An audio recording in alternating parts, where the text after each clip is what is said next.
Treneri, kaip vertinat, kad Augusto Lima išvažiavo serijos metu, gimė vaikas, viskas aišku, bet kaip jūs vertinat, kad jis išvažiavo, paliko komandą? Kaip aš vertinu, Taip. tai aš jam leidau išvažiuoti.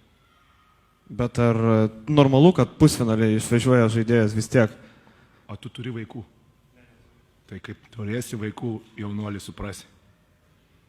Nes čia yra maksimumas, ką žmogus gali patirti. Vau, geras klausimas tikrai. Tu galvoji, krepšinis yra svarbiausia gyvenime? Pusfinalis? O kam jisai yra svarbus? Kuriai? Tu matei kiek žiūrovų? Svarbu? Ar žmogui? Tai tu kaip vaiką pirmą savo pamatysi, tai tu suprasi, kas yra gyvenime svarbiausia. Ateik su manim pašnekėti tada.